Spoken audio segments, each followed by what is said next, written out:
Buenos días, soy la doctora Norma Patricia Río López, médico radiólogo adscrito al Servicio de Imagenología de FUCAM.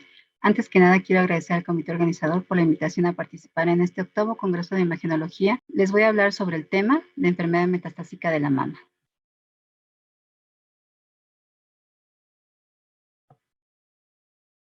A modo de introducción, el cáncer de mama es el tumor maligno más frecuente en mujeres. A partir del 2006, ocupa el primer lugar como causa de muerte por neoplasia maligna en mujeres de 25 años en adelante. Se reporta 1.7 millones de casos nuevos cada año. Fallecen 522,000 mujeres, en México 12 al día. El 90% es secundaria a actividad metastásica. Se menciona que el 25 al 50% de las pacientes con cáncer de mama presentan metástasis, con una sobrevida a 5 años del 25%. Los mecanismos asociados a la actividad metastásica no son del todo claros. En 1889, Stephen Payet propone la teoría Seed and Soil, estableciendo la relación que debe existir entre la célula tumoral y el órgano blanco. Actualmente se sabe que es un proceso complejo determinado por múltiples factores y vías. Dentro de la fisiopatología, en la cascada metastásica tenemos que la célula tumoral va a transformarse y va a evadir la apoptosis y al sistema inmune. Se va a desprender el tumor primario, invadiendo la membrana basal y la matriz extracelular. Posteriormente invade la membrana basal del vaso sanguíneo y linfático y va a interaccionar con los linfocitos del anfitrión.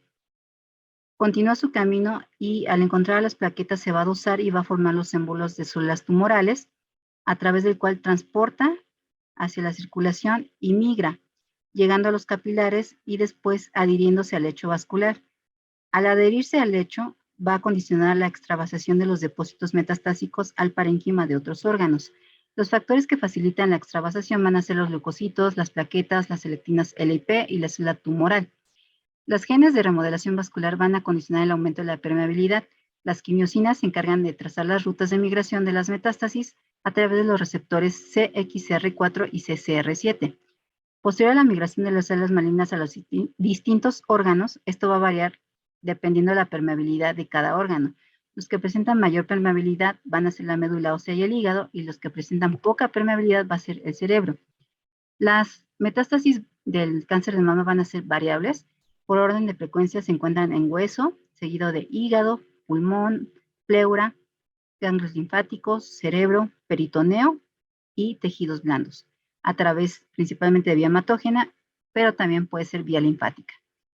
Recordemos que la estratificación del cáncer de mama va a ser por el TNM.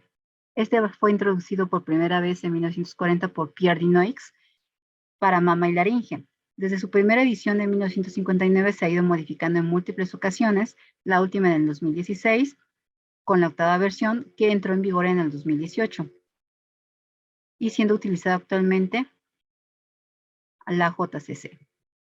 Recordemos que la T es tamaño y localización tumoral, la N número de localización ganglionar y la M diseminación a distancia. Dentro de la estratificación también intervienen los factores biológicos, en los que involucra al grado de diferenciación tumoral, receptores hormonales y HER2, expresión genética y los factores o paneles multigénicos, donde se encuentran los subtipos moleculares. El TNM va a aplicar para carcinoma invasivo y carcinoma ductal in situ, no aplica para sarcoma, linfoma o tumor filodes. Para que un paciente sea categorizado como horrible de metástasis o M0, no es necesario estudios de imagen, porque esto es por estadiaje y sospecha clínica. Recordemos que se considera metástasis a distancia cuando los ganglios se afectan a nivel cervical, axilar contralateral o bien cadena mamaria interna contralateral. De manera tal que el estadio 4 va a ser aquel que tiene metástasis a distancia, va a ser cualquier T, cualquier N, y bueno, en este recuadro mencionamos que del estadio 0 al estadio 2B no se necesitan estudios de extensión de imagen para el estadiaje, esto es por clínica. Del estadio 3A al 4, bueno, en base a la clínica, a la exploración y a los estudios de laboratorio, si hay alguna sospecha, los clínicos hacen uso de herramientas como el gamagrama, ultrasonido, tomografía o bien PET-CT. Los subtipos moleculares fueron descritos por primera vez por Pierrot y colaboradores en el año 2000. Tenemos 4 subtipos: el luminal A, que va a ser estrógeno y progesterona positivo, HER2 negativo. Es el más frecuente en el 50-60% de los casos, mejor pronóstico y actúa o recibe tratamiento hormonal. El luminal B, estrógeno positivo, progesterona negativo, HER2 positivo, frecuente en el 20-30% de los casos, pronóstico pobre. El HER2 positivo, estrógeno, progesterona negativo y HER2 positivo, tiene un grado de malignidad medio alto, se considera agresivo. El triple negativo es el subtipo estrógeno y progesterona negativo y HER2 negativo. Es el que tiene un alto grado de malignidad y es el de peor pronóstico en base a los anteriores que ya describimos. Cabe resaltar que aquí entre el basal-like es el que tiene mayor recurrencia y que va a ser más común en pacientes que tengan mutación del gen BRCA1. Y su sobrevida a 5 años es menor del 2%. En este recuadro lo que se ejemplifica son los subtipos moleculares con sus diferentes porcentajes de afectación de hueso, cerebro, hígado y pulmón, compartiendo todas que la mayor frecuencia es afectación a hueso. En cuanto al tipo histológico, vamos a tener que el ductal infiltrante y el lobulillar infiltrante. Ambas van a presentar metástasis óseas, pulmonares, hepáticas y sistema nervioso central. Pero la diferencia entre el ductal y el lobulillar es que el ductal va a ser aparenquima cerebral y en el lobulillar puede ser tanto parenquima como meningia. Así también va a haber afectación al sistema gastrointestinal y a los anexos. En cuanto a las metástasis óseas, van a ser la localización más común en todos los subtipos y tipos de cáncer. Puede ser el primer sitio de metástasis a distancia o bien ser el único en el caso de oligometástasis. Los subtipos van a ser más frecuentes en los receptores positivos. Se menciona incluso que pueden desarrollarse metástasis 10 o 20 años después del diagnóstico. Los sitios más comunes van a ser vértebras, fémur, pelvis, menos común en cráneo, escápula, esternón, fémur, tibia, peroné. Y bueno, por vértebra, la invasión va a ser a través de la vena intercostal posterior y el plexo de Batson. La manifestación clínica más común va a ser dolor, se va a asociar a fracturas por compresión. Las lesiones por orden de frecuencia van a ser líticas, blásticas y mixtas. El gamagrama óseo con tecnecio 99 va a ser el primer método de evaluación en pacientes asintomáticas para detección de metástasis ocultas, con una sensibilidad del 62 al 95% de los casos.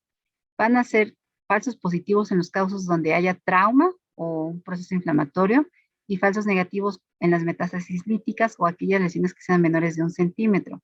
Por lo tanto, van a tener mayor sensibilidad en las lesiones blásticas, manifestándose como zonas de hipercaptación del radiotrazador. Tenemos este ejemplo de paciente de 42 años, ductal infiltrante, receptores negativos, HER2 positivo, luminal B, asintomática. Esta paciente vemos que en el gamagrama óseo tiene lesiones hipercaptantes en ambos ilíacos y en esternón. Otros dos ejemplos, paciente de 65 años de su lado izquierdo, luminal A con dolor óseo en cadera 6 años posterior al diagnóstico. Vemos que en el gamagrama tiene una zona de hipercaptación en ilíaco izquierdo y una zona focal en cráneo. Se hace el acercamiento y se ve que hay una zona de hipercaptación en el hemicráneo izquierdo. El ejemplo de la derecha, paciente de 62 años, ductal infiltrante, luminal B, que tenía 20 años de evolución en seguimiento de su CA de mama, que refería a dolor óseo costal. En el gamagrama óseo se ve esta lesión hipercaptante en el segundo arco costal derecho. Esto en base a lo que mencionamos al principio, que pueden presentarse incluso lesiones después de 10 o 20 años del diagnóstico, durante el seguimiento. En la radiografía, esta se va a pedir como complemento al gamagrama o bien evaluación de pacientes clínicas sintomáticas. Se manifiestan como lesiones radiopacas o radiolúcidas, ya sea blásticas o líticas. Tenemos dos ejemplos, radiografía de tórax de una paciente con seno de mama derecha, ductal infiltrante, donde identificamos en el tercio proximal de ambos húmeros y escápula izquierda varias lesiones radiopacas en relación a lesiones blásticas. En la imagen inferior de una radiografía de columna lumbar, proyección lateral, se identifica una lesión radiolúcida en el cuerpo vertebral de L3 en relación a una lesión lítica. Por tomografía, este estudio se realiza si la gamografía es positiva o a veces si el estudio no es concluyente. Con una sensibilidad del 73%, las lesiones son bien definidas pero hipodensas, ya sea blásticas o líticas, según sea el caso. Tenemos varios ejemplos, reconstrucción coronal, corte axial y reconstrucción sagital. En la primera identificamos lesión hipodensa e hiperdensa en ilíacos en relación a lesión lítica y blástica. En la segunda, una lesión hiperdensa en el cuerpo vertebral lumbar, una relación lesión blástica. Y en las imágenes inferiores de reconstrucción sagital de columna dorso lumbar se identifican múltiples lesiones óseas de predominio blásticas en la totalidad de la columna vertebral y esternón. La resonancia es un estudio de alta sensibilidad y especificidad para detectar lesiones de médula ósea y aquellas que van a involucrar el canal espinal. En T1 van a verse como lesiones hipointensas y en T2 como lesiones hiperintensas. Con la administración de medio de contraste, pues van a presentar realce. Como en este ejemplo, de paciente de 55 años de ductal infiltrante, HER2 positivo, progesterona, estrógeno negativo, con debilidad en extremidad superior, y bueno, vemos cómo hay esta hipotensidad de los cuerpos vertebrales en T1 e hiperintensidad en T2. Las metástasis hepáticas van a ser más frecuentes en subtipos HER2 y en ambos tipos histológicos.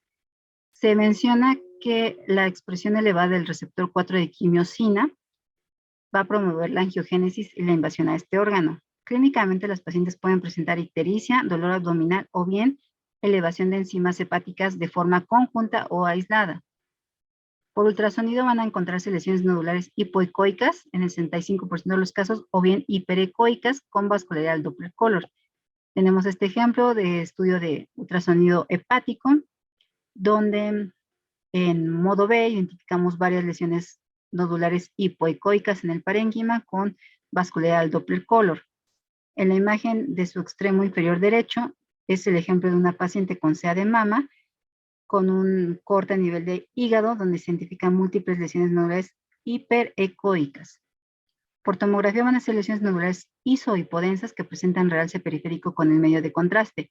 En el caso de que sean lesiones hipovasculares van a tener un lavado tardío.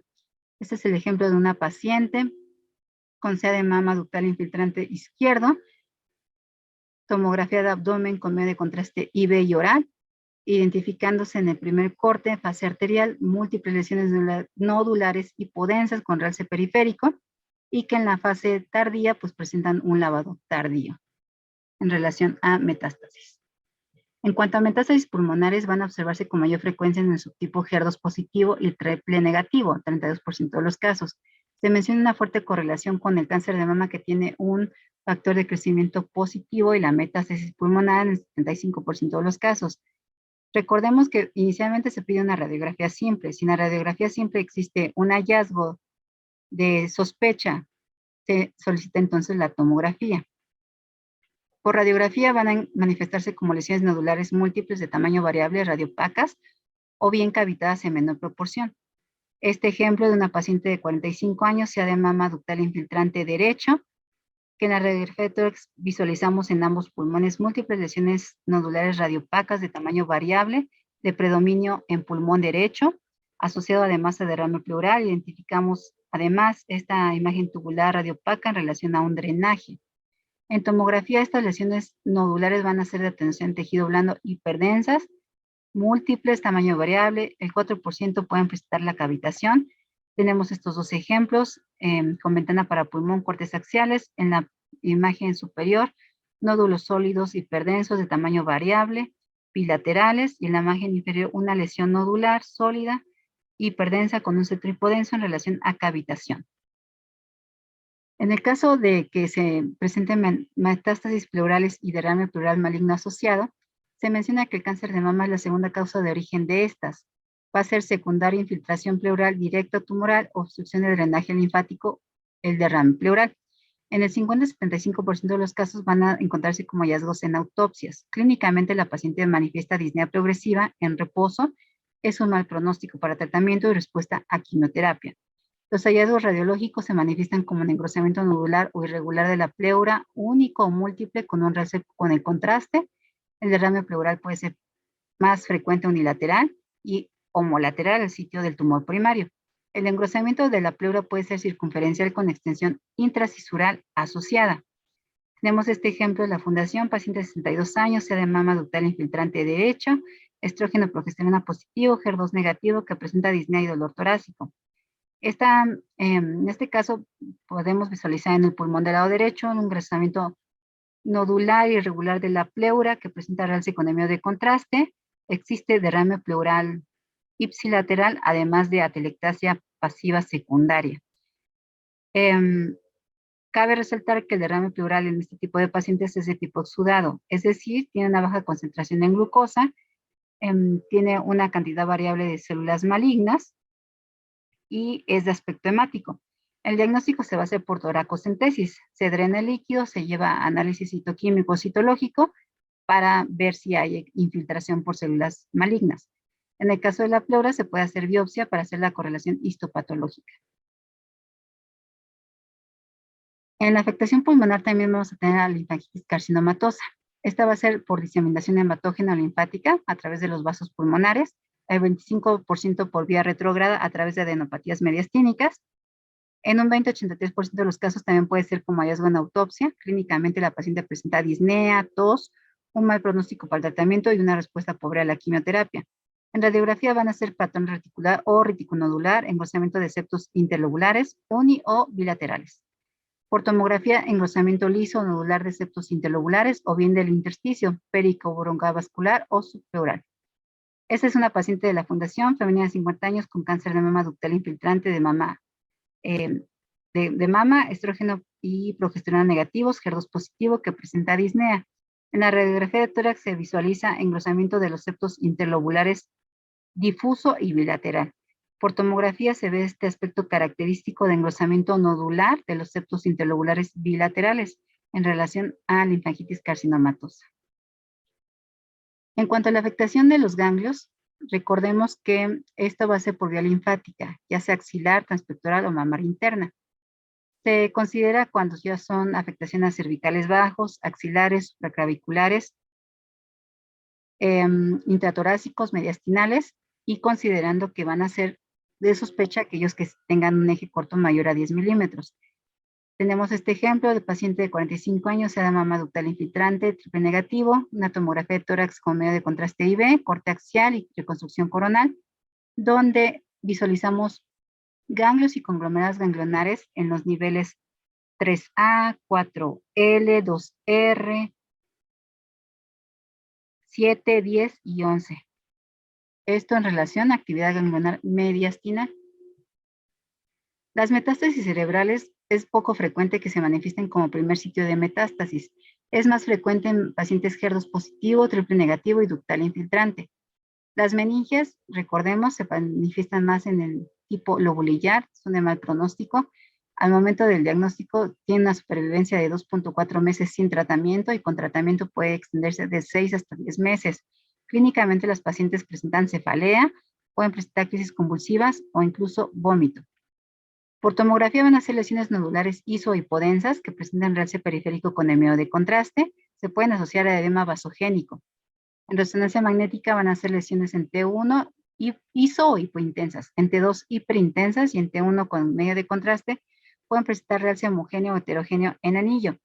Tenemos este ejemplo en tomografía de cráneo simple con medio de contraste intravenoso, cortes axiales, identificándose en hemisferio derecho una lesión nodular isodensa con un centro hipodenso que presenta realce periférico con el medio de contraste heterogéneo. También se asocia una hipodensidad de baja atenuación en su periferia en relación a edema. En el ejemplo de resonancia magnética tenemos una imagen coronal de T1 y posteriormente axial y coronal en T1 con medio de contraste. En T1 sin contraste no visualizamos lesiones nodulares de sospecha en parénquima. Sin embargo, a la administración del medio de contraste se identifican múltiples lesiones nodulares con realce periférico con el gadolíneo en relación a metástasis. En cuanto a metástasis meningias, la tomografía es el método menos sensible. Sin embargo, hay ocasiones en que sí nos puede ser útil y visualizarse esta afectación. Con el medio de contraste vamos a tener un realce leptomeningio, como en este caso, paciente de 50 años con cáncer de mama lobulillar invasivo, luminal B, que presenta cefalea posterior al tratamiento con quimioterapia, después de 5 ciclos. Aquí tenemos una tomografía de cráneo con medio de contraste, cortes axiales, un corte superior e inferior, donde se ejemplifica este realce leptomeningio más acentuado en las folias cerebelosas. Por resonancia magnética es el estudio de elección, una sensibilidad del 76 y especificidad del 77%. En T1 y T2 puede visualizarse normal o bien nódulos hiperintensos en parénquima o intra o extramedulares. En T1 con medio de contraste presenta realce nodular, difuso leptomeningio. que puede ser lineal o en lámina en cerebro o médula espinal. En esta última puede tener el aspecto de Zuckerbush y hablarnos de una carcinomatosis. Tenemos este ejemplo del paciente de 65 años, se llama malobolillar triple negativo con síndrome confuncional, que previamente se hizo una tomografía y fue negativa actividad. Tenemos cortes axiales en secuencia T1, donde en parénquima no se identifican lesiones nodulares de sospecha. Sin embargo, a la administración de medio de contraste se identifican múltiples lesiones nodulares milimétricas y así como realce meningio asociado en relación a afectación meningia. Por otro lado, este es un ejemplo de paciente de 50 años con cáncer de mama lobolillar invasivo luminal A con debilidad de miembros inferiores que previamente se le había hecho una tomografía de columna lumbar donde fue negativa actividad ósea. Tenemos las imágenes sagitales de secuencia T1, secuencia T2 y T1 con medio de contraste. En T1 vemos lesiones nodulares hipointensas extramedulares. En T2 estas lesiones van a ser hiperintensas y en T1 van a tener un realce con el medio de contraste y se va a ver este signo de Zuckerbush en relación a carcinomatosis meningia. Las metástasis gastrointestinales o pélvicas van a ser poco frecuentes. Recordemos que es por diseminación hematógena. En el tipo histológico lobolillar son de mal pronóstico. Clínicamente, las pacientes pueden ser asintomáticas en la mayoría de los casos, sin embargo, de manera ocasional pueden presentar distensión abdominal o náuseas. El estudio de elección es la tomografía con una sensibilidad del 85 al 93% y vamos a tener hallazgos característicos.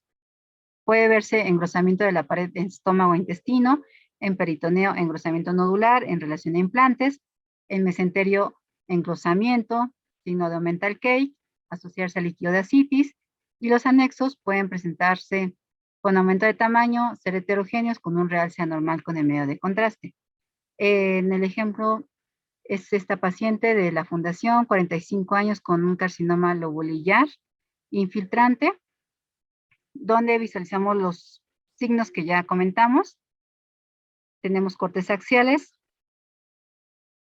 En el primero se ve este engrosamiento del mesenterio, signo de Aumental Cake. En la segunda imagen visualizamos estas lesiones nodulares, peritoneales con realce homogéneo con el contraste en relación a implantes. En el parénquima hepático no se visualizan lesiones de sospecha. En la totalidad del abdomen se visualiza líquido de ascitis y en hueco pélvico visualizamos el útero y el anexo derecho que se observa heterogéneo. A esta paciente se le realizó salpingoforectomía bilateral, identificándose que tenía infiltración del anexo derecho, así como de la corredera y el mesenterio y peritoneo. Dentro de las metástasis gastrointestinales también tenemos la afectación de las glándulas suprarrenales. Es poco frecuente, pero se puede presentar. Es más común que sea bilateral. Su apariencia es variable en tomografía. Son lesiones hipervasculares y heterogéneas con una atenuación mayor a 120 unidades Hounsfield. Menos del 50% presentan lavado. Tenemos este ejemplo de una paciente de la fundación de 48 años con un carcinoma lobolillar que fue enviada por elevación de fosfatasa alcalina con un ultrasonido previo negativo a actividad hepática.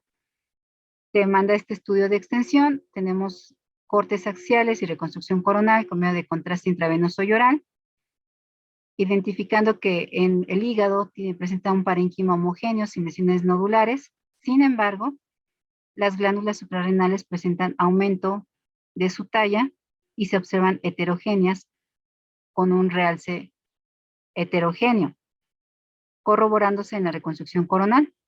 Se visualiza el aumento de tamaño de las mismas y su heterogeneidad en relación a infiltración de ambas glándulas. Otras metástasis que se tienen que considerar y en menor proporción son las de tejidos blandos en un 5 a 15% de los casos. Es más frecuente en el subtipo triple negativo. Se manifiestan como lesiones subcutáneas irregulares iso o hipodensas.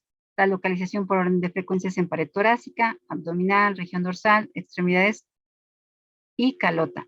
Tenemos este ejemplo de la fundación, paciente de 48 años, sea de mama lobulillar, invasivo, triple negativo, que tenía infiltración subcutánea de mama izquierda. Su cáncer de mama era izquierdo. Vemos la infiltración a los tejidos blandos de esta mama y a la pared costal, así como de la mama contralateral. Además, en esta corte axial con medio de contraste visualizamos una telectasia en el pulmón del lado izquierdo.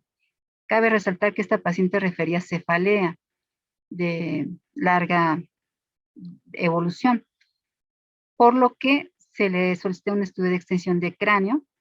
Tenemos cortes axiales de tomografía de cráneo con medio de contraste, identificándose en el parénquima cerebral de cortes cefalocaudales la presencia de múltiples lesiones nodulares con realce periférico con el medio de contraste, llamando la atención que en los tejidos blandos se identifican estas pequeñas lesiones nodulares que presentan realce con el contraste en relación a afectación de los tejidos blandos de la calota. El PET-CT es una modalidad que usa el 18-fluor desoxiglucosa. Se puede utilizar para estadificarse en estadios clínicos 2B, 3A y 4. Es superior al gamagrama óseo para la detección de metástasis líticas. Sin embargo, en las plásticas no es útil porque la actividad metabólica es menor. Hay falsos positivos en patología benigna, en infección, en inflamatorio o a pacientes que hayan recibido radioterapia, y falsos negativos en lesiones que sean menores de 1 centímetro. Puede ser útil en las adenopatías regionales y ayudar a diferenciar entre reactivo y metastásico. En las metástasis hepáticas y cerebrales tienen una baja sensibilidad debido a que la captación fisiológica de estos órganos puede condicionar un falso negativo. La valoración a respuesta a tratamiento y recurrencia también es uno de sus usos. Tenemos este ejemplo de una paciente de 68 años con un cáncer de mama ductal infiltrante, estrógeno, progesterona positivo, HER2 negativo, que previamente tenía un gamagrama óseo negativo.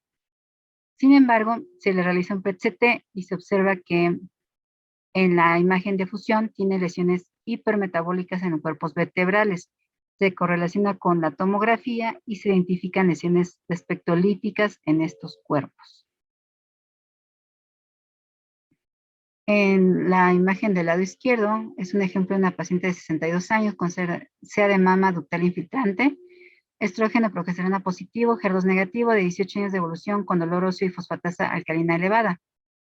Esta paciente en el gamagrama óseo solamente tenía una lesión hipercaptante oxofemoral derecha. Sin embargo, en el PET-CT también se identificó lesión hipermetabólica en el cuerpo de T2, así como en el hueso ilíaco derecho, aparte de la coxofemoral de ese mismo lado.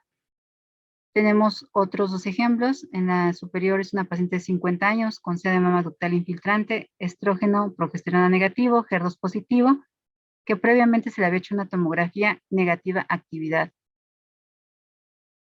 Tenemos reconstrucciones coronales. Era una paciente con sea de mama izquierda, donde identificamos ganglios axilares con eje corto menor a 10.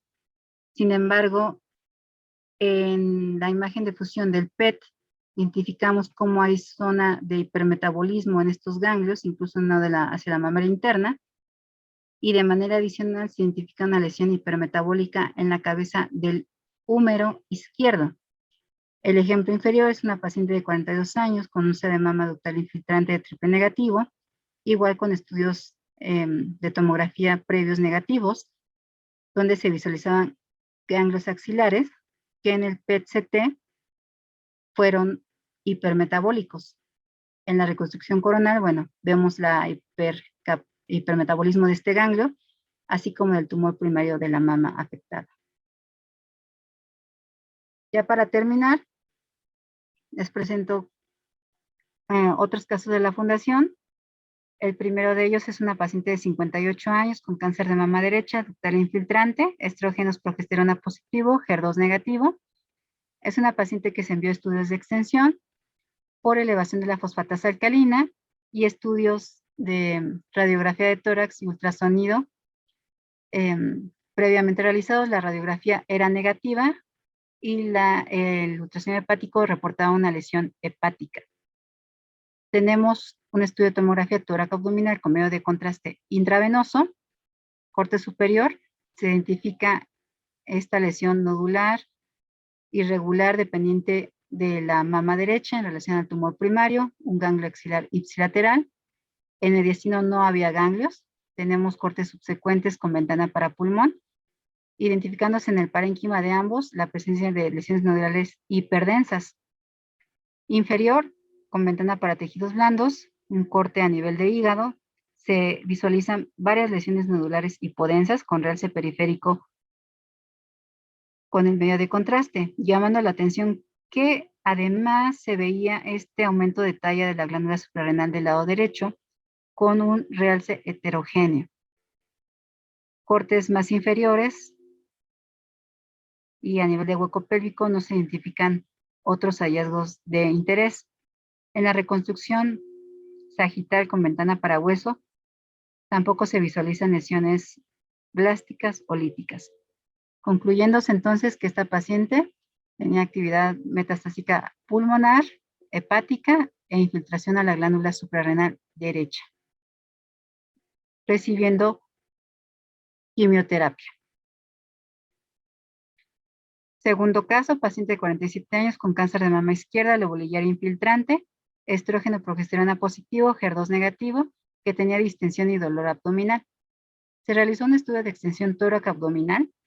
En las imágenes superiores tenemos cortes axiales con ventana para pulmón. El parénquima no se identifican lesiones nodulares. El mediastino en reconstrucción coronal tampoco existen crecimientos ganglionares anormales. En cortes de abdomen, en fase arterial, se visualiza parénquima hepático sin lesiones nodulares de sospecha. Sin embargo, se visualiza líquido de ascitis importante, hasta hueco pélvico, engrosamiento difuso del intersticio y propiamente en la región anexial izquierda se ve el aumento de tamaño del anexo y de aspecto heterogéneo que se corrobora en la reconstrucción coronal. El líquido de ascitis asociado a heterogeneidad y aumento de tamaño del anexo izquierdo. Con ventana para hueso en la reconstrucción sagital visualizamos la presencia de lesiones óseas mixtas en la totalidad de la columna vertebral. Esta paciente se determinó que fuese asalpingoforectomía bilateral. Solamente se visualizó infiltración por patología del anexo izquierdo y no y afectación de la corredera cólica ipsilateral. Otro caso, paciente de 42 años con cáncer de mama derecha, lobular infiltrante, triple negativo, con elevación de fosfatasa alcalina, referida cefalea y vértigo, además de debilidad de miembros inferiores y alteraciones en la marcha. A esta paciente se le hicieron estudios de extensión de cráneo y tórax abdominal. La hilera superior es el estudio de tomografía de cráneo con medio de contraste, cortes axiales y reconstrucción sagital. En los primeros cortes visualizamos lesiones frontoparietales con un realce ávido y heterogéneo con el medio de contraste. En el hemisferio izquierdo vemos que además estas lesiones de parénquima tienen extensión de afectación meningia y se asocian a importante edema perilesional que condiciona desviación de las estructuras de la línea media a la derecha, condicionando herniación subfalcina. Con ventana para hueso se identifica lesiones líticas frontoparietales. En el estudio de tórax y abdomen, con medio de contraste tenemos desde cortes superiores la presencia del tumor ya conocido de la mama derecha, con ganglio axilar ipsilateral, además de una lesión mixta con componente de tejido blando en arco costal derecho, llamando la atención que en la pared costal derecha se visualizan estas imágenes hipodensas en tejidos blandos con realce con el medio de contraste. Con ventana para pulmón no se identifican lesiones nodulares en parénquima. Existe escaso derrame pleural del lado derecho. Parénquima hepático no tiene lesiones nodulares, es homogéneo. Y con ventana para hueso en reconstrucción sagital y coronal En la totalidad del esqueleto axial y appendicular existen lesiones óseas mixtas de predominio blásticas con fractura patológica en el cuerpo de T10 y cambios degenerativos en L5-S1. Esta paciente, bueno, se le cambió el tratamiento de quimioterapia y se le dio radioterapia a holocráneo. Y como podemos ver, bueno, tenía actividad metastásica cerebral, ósea, en esqueleto axial y appendicular, en cráneo, en tejidos blandos. Y bueno, esto sería todo por mi parte. Les agradezco su atención. Espero haya sido de utilidad lo compartido. Y bueno, tenemos que recordar que en los estudios de extensión tenemos que considerar el tipo histológico y el subtipo para ir enfocada la revisión hacia ciertos sitios. Sin embargo, debemos recordar que pues hacemos la exploración integral de todo el estudio para hacer la estadificación. Muchas gracias.